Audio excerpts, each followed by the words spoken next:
Which piece do you move here? White is winning, but you must pick the correct piece to move, otherwise you're going to be left with a draw. Now your king is over on the side of the board, but you have two pawns here, both of which are only 2 scores away from promoting, so to a lot of people it only makes sense to try and push one of those. Now if you try to push the d pawn, this looks good because you fork their king and their bishop, but the problem is they can simply trade it off, and at the end of the day, we're just going to be left with two kings, which is simply a draw. So pushing the d pawn does not work, but what about pushing the c pawn? This looks better because now black cannot go ahead and just immediately trade off the pawn, but the problem is here, they can run their king in. Now it looks like they're going to be able to capture this, but we can try to stop them for one move by moving our king in to attack their bishop. Now they cannot take because then we could just simply capture this, but the problem is they can simply move the bishop over to a6, but nothing we can do can remove their bishop's eye over that pawn, and this is simply going to be a draw. We cannot make any progress. So instead, the correct piece to move here is actually the king, but now we have the question, where do we move the king?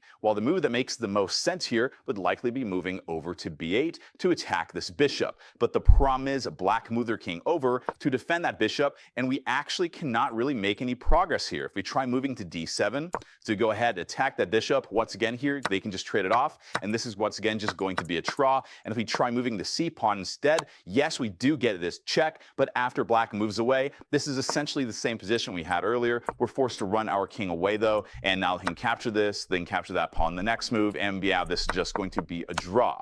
And if we try the other move here, king to b6, to try move our king closer like this, well, that doesn't work either. King to d8, black simply blocks off the exit, and now we are in the same situation. So the winning move here is actually king to a8. Running in the corner looks really stupid, but the idea is after black moves their king over to d8, we now play king to b8, and we get the same situation, but it is actually black's turn to move here. And the problem is, well, they can't move their king away because then we could just capture the bishop, so instead they must move their bishop. If they try moving it to a6 though, which worked earlier, well, in this case, now we are actually winning because what we can do is play pawn to d7.